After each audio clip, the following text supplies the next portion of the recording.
Hello. uh, I just got out of my fan screening for The Batman. It's currently March 1st, 2022. And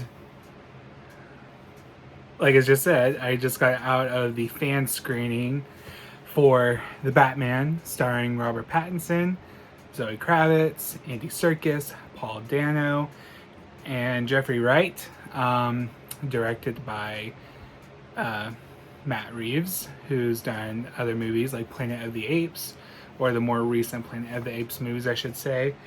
Um, and I wanted to do this video because it's fresh. I literally just got home, and I just wanted to give you guys some of my non-spoilery thoughts. I'm not going to be editing this video. I just want to give you guys a raw reaction. I love this movie. It's a masterpiece.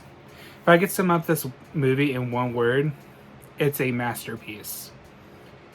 Absolutely outstanding. I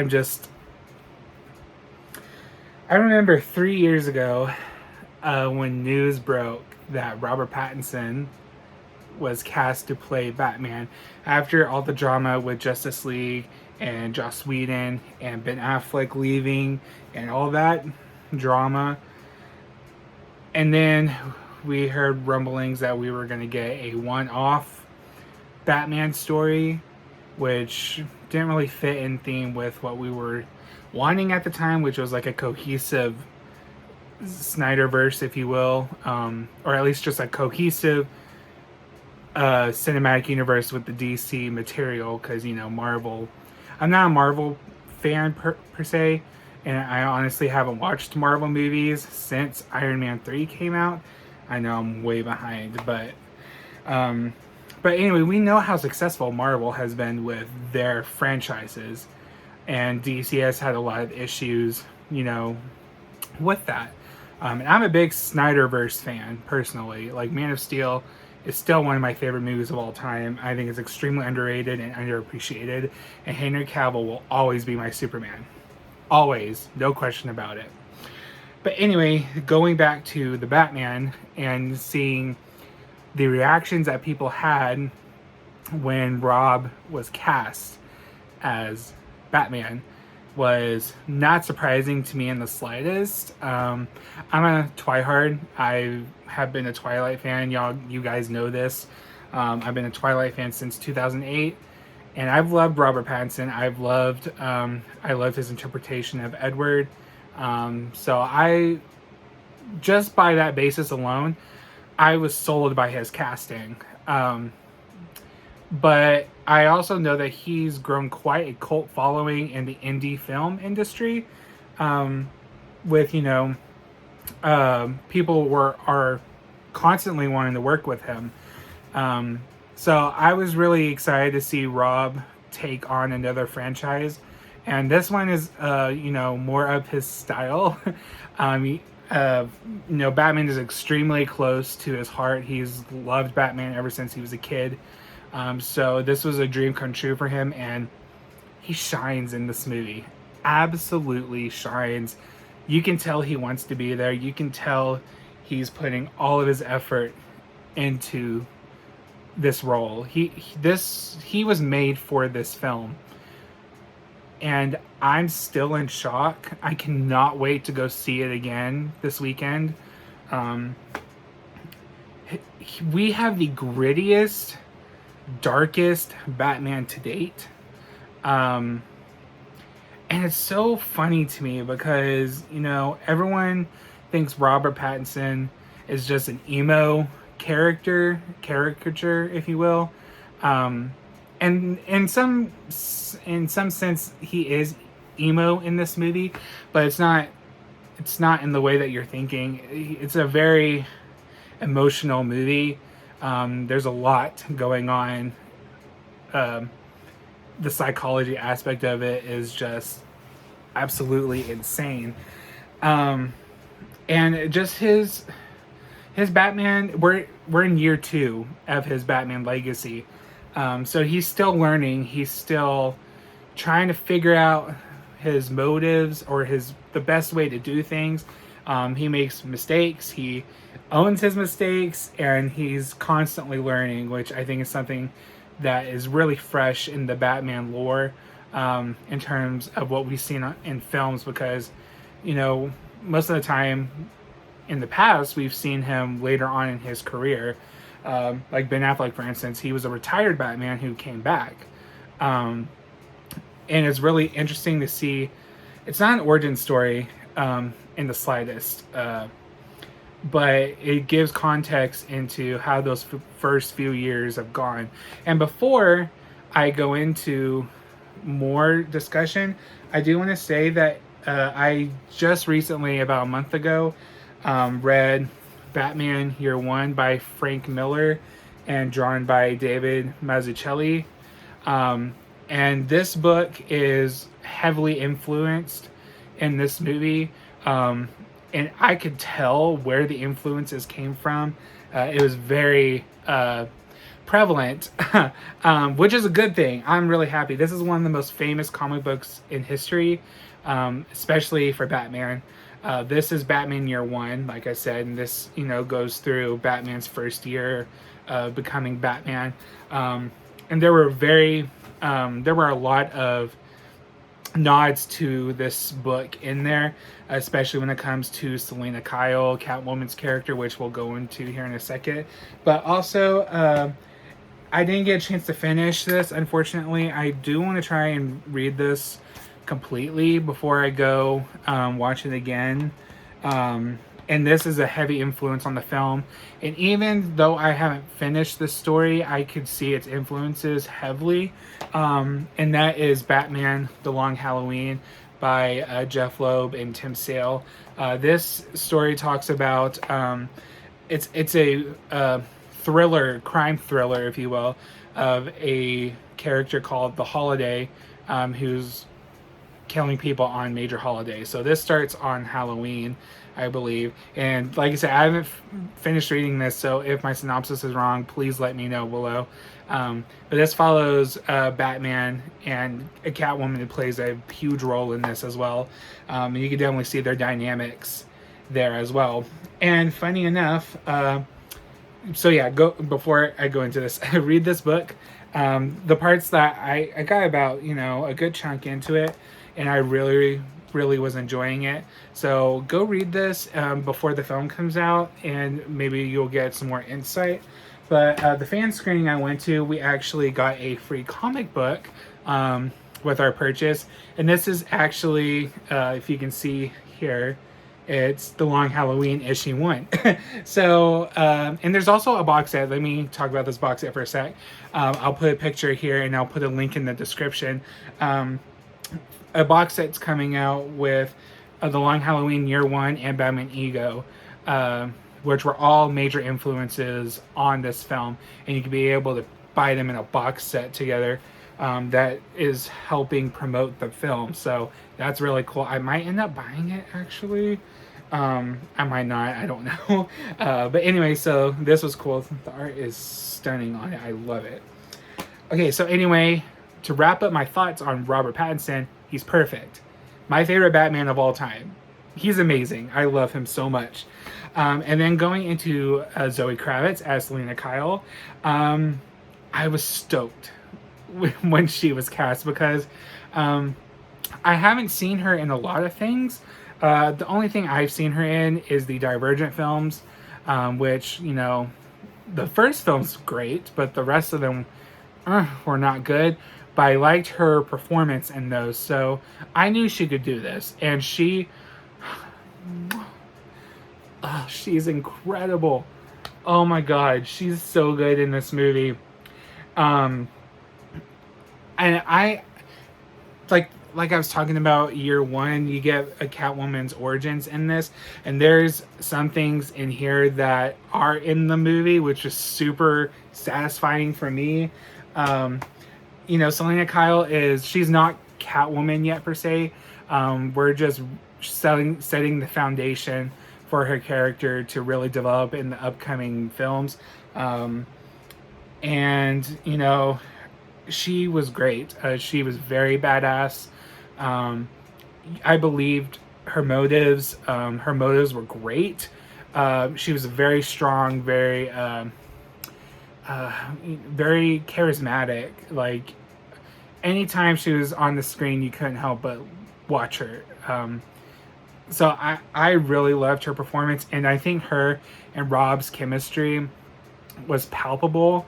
You can cut the tension with a knife. It, ugh.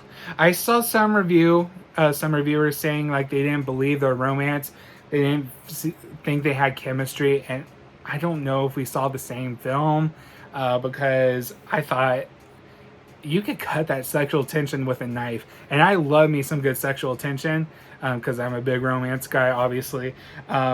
So I really enjoyed that aspect of the film. In, you know, developing Catwoman and Batman's relationship was very crucial to this storyline, and I'm really happy she was in it a lot. I think the closest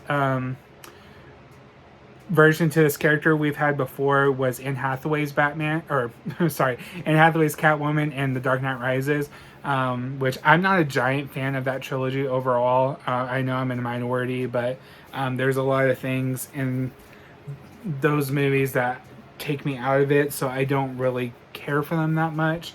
They're still really good, don't get me wrong, and they're iconic for a reason, but just for my taste, I didn't really care for them. But Anne Hathaway was great. But going back to Zoe Kravitz, I felt for her. I was invested in her story, and the ending was no spoilers for this because this is non-spoilery.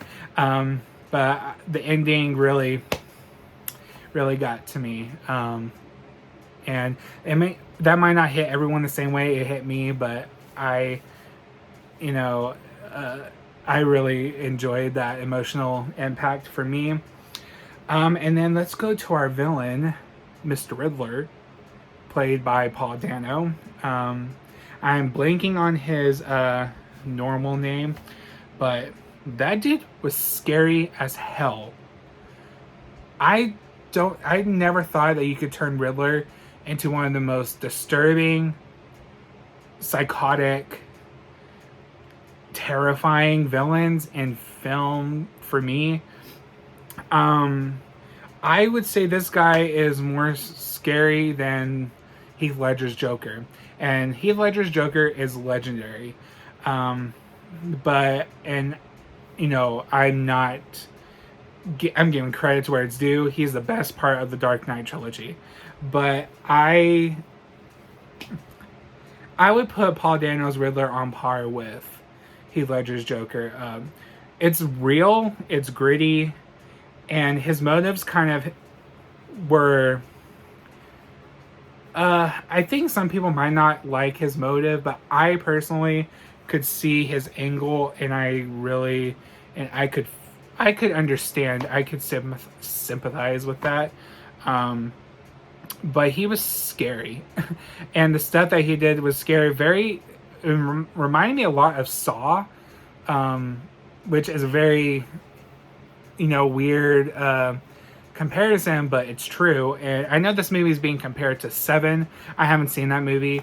But, I could tell from what I know about Seven, it has a lot of disturbing content. And this film does have a lot of disturbing content, especially in the third act. There's some things that are introduced that hit very close to home to reality in terms of our society. And it was kind of triggering in a sense. I will say that. But overall, I think Paul Dano's performance was amazing, along with the rest of this incredible cast. And he scared me. He really did. So yeah, he was awesome too. His performance was amazing. This is my first Paul Dano movie, I believe. So I really enjoyed his performance. And then we have Jeffrey Wright as Commissioner Gordon.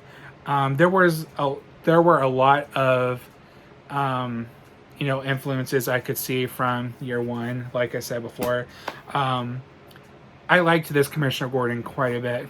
You could tell that he does have a bond with Batman. He's really the only person that's, giving Batman a chance, which is, pretty standard of the character. But I really enjoyed how in this film he really gives Batman a room to breathe, which I know in some other iterations it doesn't really come off that way, to me at least. But I think they had a really good chemistry, a really good working relationship, and I'm really excited to see how they work together more in the future. I think you can have some really good storylines with Commissioner Gordon. And Jeffrey Wright's incredible. His voice is just so soothing. I know him from The Hunger Games, Catching Fire. He plays Boggs. Yeah, he plays Boggs. So I really enjoyed his performance here.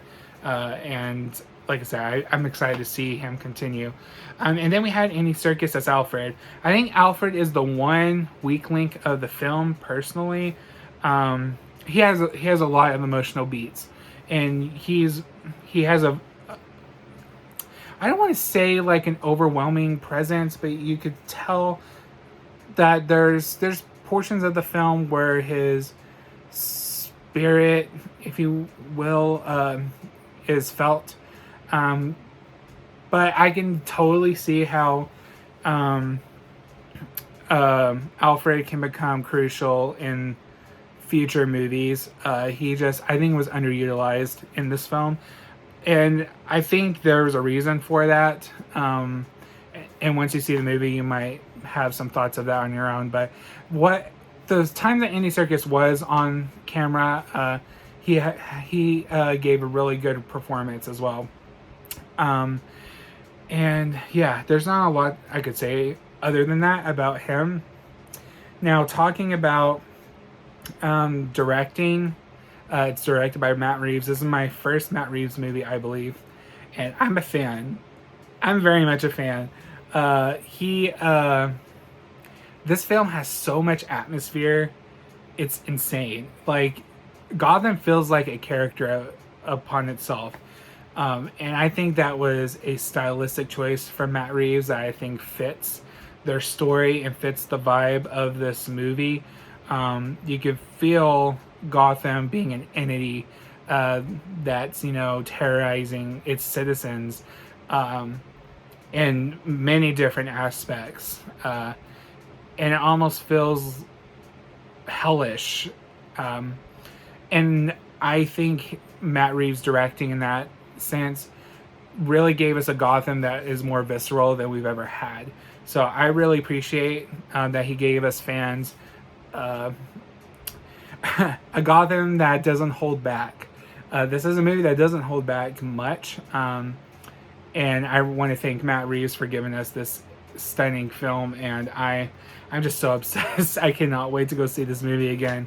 And before I go, I'm going to wrap this up because I've been babbling for almost 20 minutes now. But the score is, it's so good. I got the score about a week ago. It released, and it's by Michael. Oh, I cannot believe I'm blanking on his name. I'll put more information about the score here. But it is very, it's so good. He has a lot to live up to, because we've had Danny Elfman, we've had Hans Zimmer of the scoring these films and giving us our famous Batman themes. And I really, the music is just spot on. And I want to make sure I give credit where it's due, because I love movie scores, and this is definitely becoming one of my favorite movie scores ever. So I'm so happy about that. So yeah, this was very much a movie for me. It didn't feel like 3 hours. And I'm so proud of myself that I didn't have to go to the bathroom one time during that movie. And I hope you guys go see this movie. I hope this movie breaks records. I want a trilogy. I want to see how this Gotham evolves. I want to see how this iteration of Batman and Bruce Wayne evolves. There's just so much to unpack. And this is a beautiful foundation for one of the most interesting comic book adaptations out there. And I just want to see that come to light. I love this movie, guys. I cannot wait to go see it again. Let me know down below if you love this movie as much as I did, and if you're planning on going to see it. I'm just very much elated and ecstatic that I got to see this incredible film already. And I got to see it with my parents, which is always fun. And we had a good time. And once again, I just want to remind you guys to go read Batman Year One, and also Batman The Long Halloween, because these were heavy influences on the film. And yeah, with that being said, I will wrap this up. I will see you guys next time, and go follow, or actually, you know what? I don't own that Instagram anymore, so never mind. So I will see you guys next time. Bye.